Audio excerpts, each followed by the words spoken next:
Hello students, मैं doctor Anidhi Yadav SPC government college Ajmer political science department से western political thinkers के व्याख्यान की श्रृंखला में हम जॉन स्टुअर्ट मिल पर चर्चा कर रहे हैं।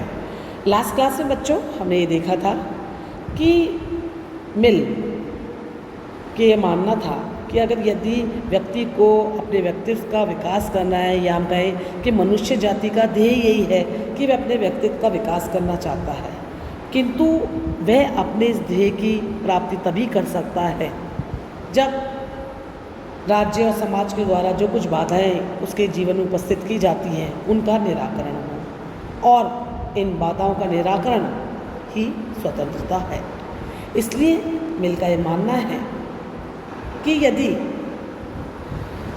मनुष्य का स्वतंत्रता का स्वरूप जो है उसमें उसको अपनी इच्छानुसार करने की छूट मिलना स्वतंत्रता है।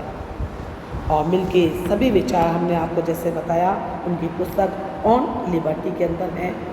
और जब हम मिल के स्वतंत्रता संबंधी विचारों पर चर्चा करते हैं तो यह वह समय देख रहे हैं जब राज्य का कार्यक्षेत्र बढ़ रहा है और सरकार या राज्य जनहित के नाम पर जनता के लिए कानून बनाने में लगे हुए हैं, और जनता की सुखवृद्धि के लिए ब्रिटिश सरकार व्यक्तिगत स्वतंत्रता में हस्तक्षेप करने लगी थी। और इसी समय मिल को यह भय सता रहा है कि जनता का बहुमत कहीं इस बात से निरंकुश शासन के समान स्वेच्छाचारी न बन जाए। इसलिए वह कह रहा है कि व्यक्ति की स्वतंत्रता पर प्रतिबंध नहीं होने चाहिए, लेकिन प्रत्येक व्यक्ति को अपने आप को तभी तक स्वतंत्र रखना चाहिए जब तक वो किसी दूसरे की स्वतंत्रता पे हस्तक्षेप ना कर रहा हो। और मिल का जो संपूर्ण राजनीतिक चिंतन है वह व्यक्तियों के मूल पर ही आधारित है, जहाँ वो उनकी स्वतंत्रता की बात कर रहा है। लास्ट क्लास में हमने विचार और अभिव्यक्ति की स्वतंत्रता पर बात की थी, और विचारों की स्वतंत्रता के संबंध में आपने देखा था कि मिल ने कहा कि वैचारिक स्वतंत्रता पर राज्य को, समाज को किसी प्रकार का कोई प्रतिबंध नहीं लगाना चाहिए, क्योंकि यह न सिर्फ व्यक्ति के लिए हितकर है बल्कि समाज के लिए भी हितकर है कि व्यक्ति स्वतंत्र हो और उसको अपनी बात को कहने का अवसर मिले। आज दूसरी प्रकार की स्वतंत्रता जिसे हम फ्रीडम ऑफ एक्शन कहते हैं, आज समझने का प्रयास करेंगे, जिसे हम कार्यों की स्वतंत्रता कहते हैं। मिल का मानना था कि विचारों की स्वतंत्रता अपूर्ण है यदि उन विचारों को क्रियान्वित करने की स्वतंत्रता ना हो।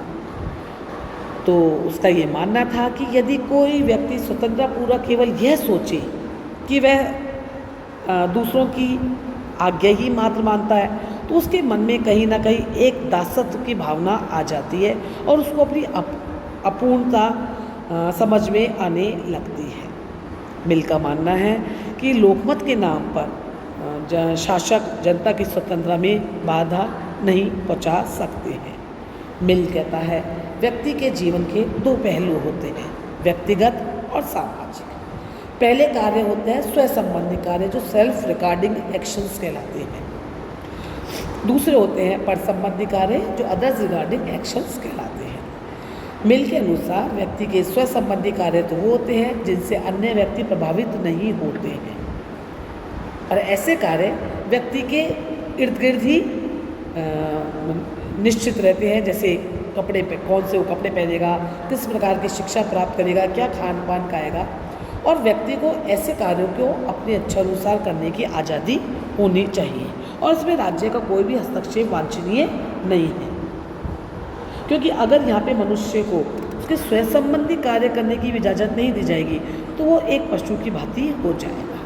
मिल का यह मानना है कि जिस प्रकार विज्ञान की प्रकृति का आधार नवीन आविष्कार है, उसी प्रकार समाज में भी जीवन और गति का आधार नवीनता में निहित है। मनुष्य क्या खाना चाहता है, किस तरह से चेंजेस करना चाहता है अपने खान पान रहन सहन के अंदर, यहाँ पर उसको पूरी आज़ादी मिलनी चाहिए। दूसरे कार्य वो होते हैं जो पर संबंधी कार्य होते हैं, यानी कि व्यक्ति के वे कार्य जिनसे समाज या अन्य व्यक्ति प्रभावित होते हैं। ऐसे कार्यों में राज्य के द्वारा हस्तक्षेप किया जा सकता है, क्योंकि हम मानते हैं मिल के दृष्टिकोण से देखें कि व्यक्ति की स्वतंत्रता आवश्यक है, लेकिन इसके लिए किसी दूसरे की स्वतंत्रता का बलिदान नहीं किया जा सकता है। और यदि ऐसा होगा, व्यक्तियों को अमर्यादित स्वतंत्रता दी जाएगी तो समाज में अनैतिकता का बोलबाला होगा या ऐसे संगठनों का व्यक्ति निर्माण कर लेगा जिससे समाज में शांति और सुरक्षा भंग होगी। इसलिए राज्य को यह अधिकार है कि वह उसके कार्य में हस्तक्षेप करे, लेकिन व्यक्ति के ऐसे कार्यों में हस्तक्षेप के लिए राज्य को ये भी ध्यान देना चाहिए कि कहाँ उसके कार्य व्यक्तिगत हैं, कहाँ वो सामाजिक कार्य कर रहा है। मिल ने कार्यों की स्वतंत्रता को चरित्र निर्माण और समाज के विकास की दृष्टि से भी न्यायपूर्ण बताया है। उसका मानना है कि यदि नागरिकों की बुरी आदतों को रोका जाएगा, जैसे मद्य निषेध किया जाता है, शराबबंदी की जाती है, और ये चीज़ें तभी सफल हो सकती है जब राज्य के द्वारा कोई व्यवस्थाएं की जाए या कानून बनाए जाए। तो हम ये देखते हैं कि मिल की स्वतंत्रता के संबंध में दोनों पक्षों को देखने के बाद हम ये इस नतीजे पर पहुंच सकते हैं कि मिल की स्वतंत्रता के कुछ मूलभूत तत्व हैं।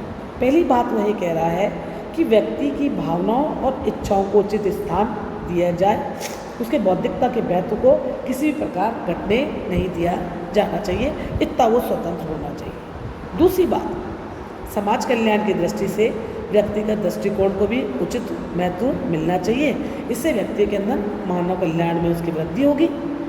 तीसरी बात, वह कह रहा है कि स्वतंत्रता विधेयात्मक नहीं है, कानून का अभाव होना ही स्वतंत्रता नहीं है।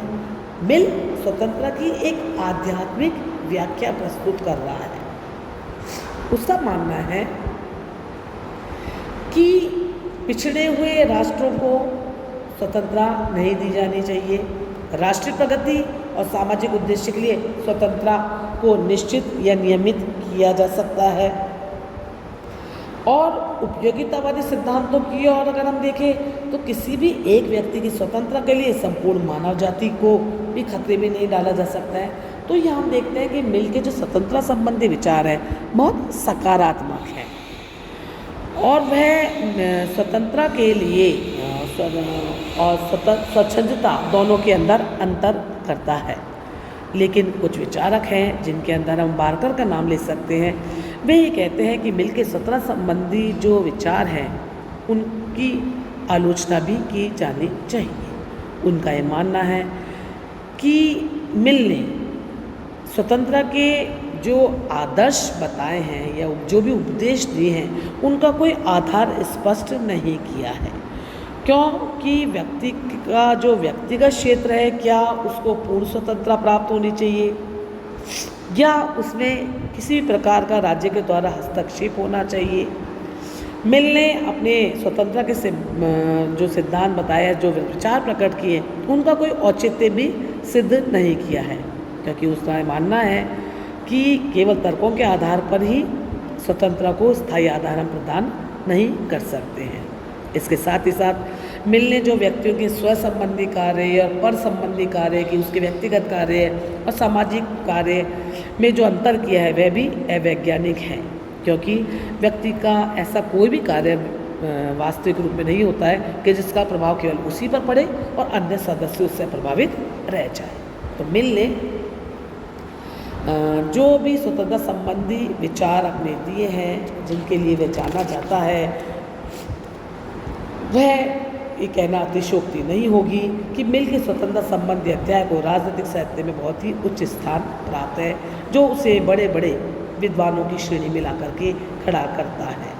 और यह बात भी सही है कि मिल ने अपने समय से बहुत आगे जा कर के, या वो जिस समय से ब्रिटेन जिस स्थिति से उस समय गुजर रहा था उसके बारे में उसने अपने विचार प्रकट किए हैं। धन्यवाद बच्चों।